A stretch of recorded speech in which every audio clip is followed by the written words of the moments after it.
తెలంగాణ ఉన్నంత కాలం బీఆర్ఎస్ ఉంటుందన్నారు BRS working president KTR. బీజేపీలోకి బీఆర్ఎస్ ఎప్పటికీ విలీనం అవ్వదని చెప్పారు. కాంగ్రెస్ బీజేపీకి 3 చెరువుల నీళ్లు తాగించి బీఆర్ఎస్ ను అధికారంలోకి తీసుకొస్తామన్నారు. మళ్లీ కేసీఆర్ ను ముఖ్యమంత్రిని చేసుకుంటామన్నారు. BRS party working president KTR అన్న గారికి శిరస్సు వంచి స్వాగతం పలుకుతూ, అదే పోలీసుల వలయము కాంగ్రెస్ వాళ్ళు తప్ప ఒక్కరు కూడా ప్రజలు లేరాడ. అది జనహిత ఎట్లయితుంది చెప్పు, జనరహిత అవుతుంది. ఇంకా వికారాబాద్ జిల్లా వాసులందరూ రెడీ ఉన్నారని చెప్పి తెలియజేసుకుంటూ జై తెలంగాణ. పూడూరు విలేజ్ నుంచి తర్వాత పూడూరు నిసారుద్దీన్ గారు, తర్వాత ఎండి మదాలు, తర్వాత ఎక్స్ సర్పంచ్ గోపాల్.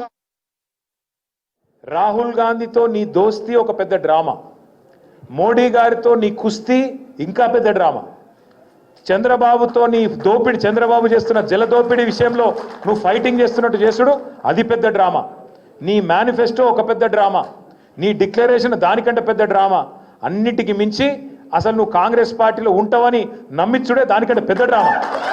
అరే రే రే రే ఎట్లా నమ్ముతారో నాకైతే అర్థం కాదు. ఈ మనిషిని తెలిసినాక, ఈ మనిషిని చూసినాక ఎట్లా నమ్ముతారో నాకు అర్థం కాదు. ఎప్పటికప్పుడు మాటలు మారుస్తాడు. కుల్లా చెప్తున్నాడు ఆయన, నేను మోడీ గారు స్కూల్లో చదివినా, చంద్రబాబు కాలేజీకి పోయినా, ఇవాళ రాహుల్ గాంధీ కాడ ఉద్యోగం చేస్తున్నా అంటే రేపు ఇంకెటన్నా మిగతా అని చెప్తున్నట్టే కదా లెక్క. ఎటు సందు దొరికితే అటు పోతా. ఒక సిద్ధాంతం లేదు, ఒక నిబద్ధత లేదు, ఏదీ లేదు. వచ్చేసారి ఇట్లుండది. మిమ్మల్ని కంటికి రెప్పలాగా కాపాడుకుంటాం. మిమ్మల్ని ఖచ్చితంగా ఆర్థికంగా బలోపేతం చేస్తాం. వారంలో ఖచ్చితంగా 1 రోజు 2 రోజుల్లో పార్టీ నిర్మాణం మీద కూడా దృష్టి పెట్టి ప్రభుత్వంలోకి వచ్చిన తర్వాత కూడా తప్పకుండా పార్టీని కూడా ఇదే పద్ధతిలో జనరల్ బాడీ మీటింగ్లు రెగ్యులర్గా పెట్టాలి. తెలుగుదేశం లెక్కలు వచ్చినవేంది? ఎందుకంటే తెలుగుదేశం లెక్కలు వచ్చిన అది ఉంటుంది. జనరల్ బాడీ మీటింగ్లు ఉండాలి, రెగ్యులర్గా కలవాలి, రెగ్యులర్గా ముచ్చట పెట్టాలి, డైరీ రాయాలి, ఇవన్నీ ఉంటాయి. అంతేనా? సో అదే పద్ధతుల్లో మనం కూడా పెట్టుకుందాం. ఎవడెవడో మాట్లాడతాడు తలమాసినోడు.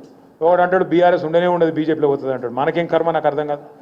తెలంగాణ ఉన్నంత కాలం ఈ గులాబీ కండువా ఉంటుంది, బరాబర్ ఉంటుంది ఖచ్చితంగా.